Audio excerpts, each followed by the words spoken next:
Hello everyone, Mr. H here with you. Hope you've had a great day and hopefully it gets a little bit better for you because I have a present. Here it is, a brand new map. You're like, yeah, some present, right?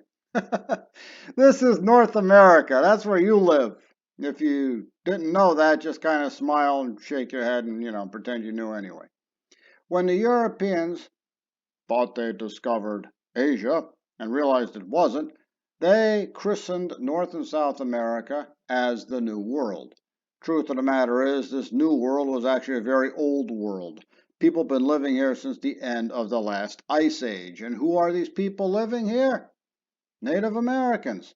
Now, when the Native Americans discovered this New World in 10,000 BC, I guess you could call it a New World, they realized North America is basically a bowl. Got the Appalachian Mountains over here, the Rocky Mountains here. Everything drains right down the middle. See, we've got the Missouri River, Ohio River, Mississippi River. Everything drains out the bottom here. The Appalachians are very solid, hard to cross.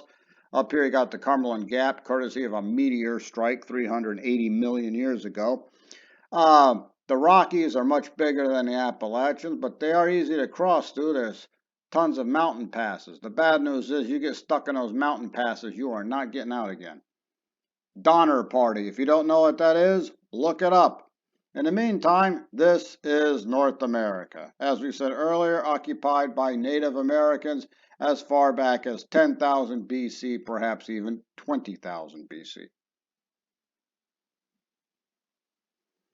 Came over from Siberia.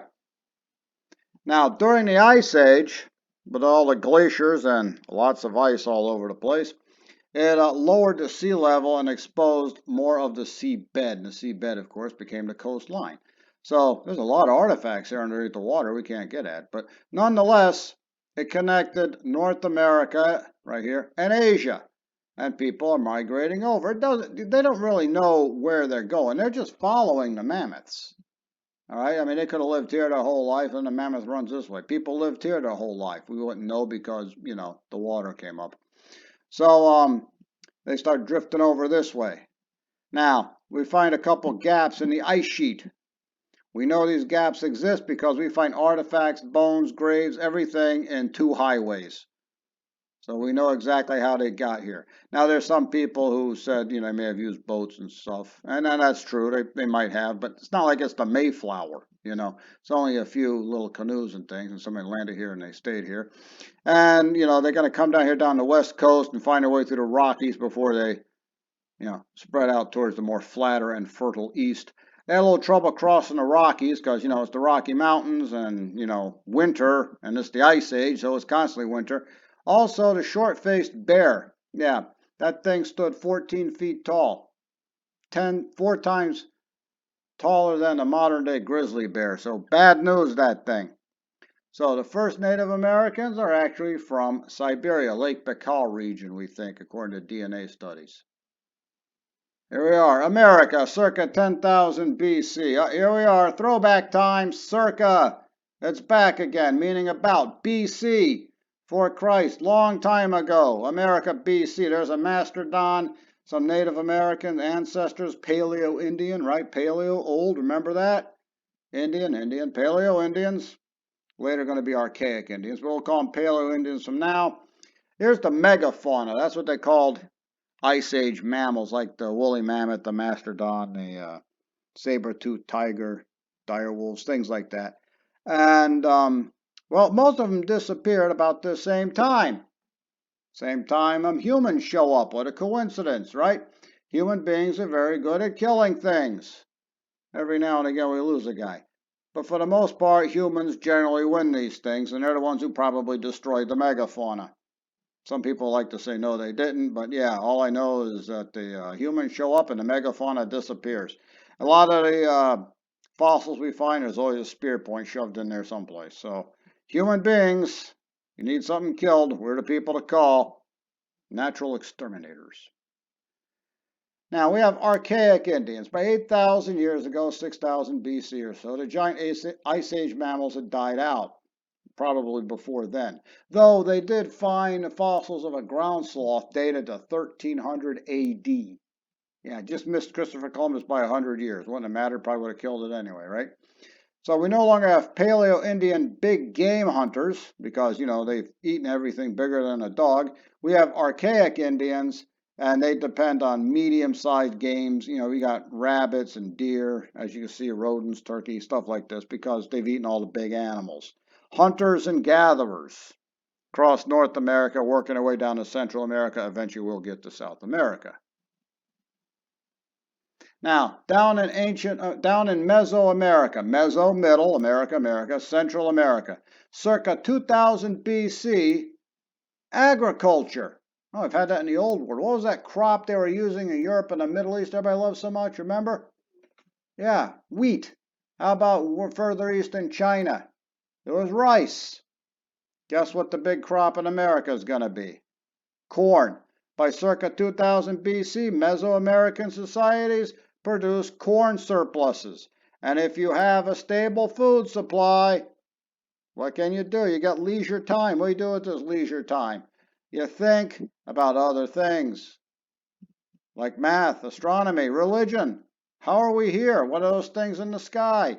Math. If you know math, you can build stuff. Astronomy. Look at the skies. There's not very many entertainment options. Religion. How do we get here? Circa 2000 BC, Mesoamerica. It looks like Mesopotamia almost, right? Yep, starting to sound like the whole thing again. Circa 1200 BC, the Olmecs are the first organized civilization in Mesoamerica. Down in South America, we have the Chavan getting things rolling down there. They're going to be the ancestor of the Inca. You'll meet them soon enough. So, corn is the big surplus here. Time to think, time to dream. Now I don't have to starve to death. Chase down the mammoth, don't make it. Hey, we have agriculture, you have corn. Once you've eaten all the mammoths, you have to chase after turkeys and rabbits and stuff. Still got corn. Rabbits and turkeys are harder to catch, very fast. Getting closer to Columbus. Here we are. Say that word for me. Teotihuacan. I probably mispronounced it. I've been doing that for a long time. It's an early city-state near present-day Mexico City, somewhere around 500 AD, about the same time the Roman Empire's sliding around the drain there. Why Mexico City? What's so great about Mexico City? There used to be something there, and they decided to build a city. What do you think that might be? What do people like to build cities around? Think about Mesopotamia. Right, around the water. Now, it's not a river through Mexico City, it's a big lake. It's very hard to find it now because they built Mexico City right on top of it, city of 20 million people. But that is the central launch point for civilization in Mexico, right where Mexico City is. It kicks off around 500 AD, and Mexico City is going to have a somewhat interesting and bloody history. Maya culture, some people say Mayan, whatever you like, Maya culture emerges over the Yucatan Peninsula. That's that thing sticking out into the Gulf of Mexico. Corn surplus there. 23,067 different varieties. So they have time to play around with different kinds of corn. Civilization, isn't it great? You get free time and they do all kinds of crazy stuff. The fact that they have extra food allows Mayans to do stuff with their free time. Remember this from Mesopotamia, same thing. Astronomy, math. The Mayans actually invent the concept of zero. They have their own hieroglyphic writing, religion, and like I said, if you know math, you can build stuff. What kind of stuff they're going to build? Stuff like this. The Pyramid of the Sun. Look at the size of this thing in Mexico City. It is huge. Means you got to be well organized. People got to have food. Have to feel fairly safe to spend time building this thing. Like I said, an organized society. Looks like a ziggurat from Mesopotamia. Same goal, where they're going up. And why are they going up? They're trying to reach the gods. And what happens up there on the top? Do your religious stuff. Got your ceremonies. What if stuff isn't working out so well and you think the gods are mad at you? Yeah, that's where the sacrifices take place. First, you start off with some really nice corn. Sacrifice that. That doesn't work. You find some really good chickens. That doesn't work. Move our way up to cows, maybe. Of course, that's more of a European thing, but you get the point. And, if all else fails, there's always people. You can sacrifice people. That means the situation is really desperate because it's not something that comes natural to anybody. Well, we do know there's a severe drought in the Americas around 1200 to 1400 AD. So the gods are very upset.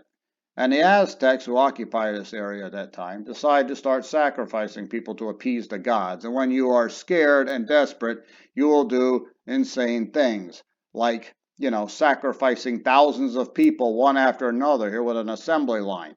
You see, human sacrifices usually retail, one person, maybe two, maybe three. The Aztecs had them going up and down this pyramid. When they went to war with their neighbors, they didn't fight to kill, they fought to capture you. Because the gods need your heart to stay alive.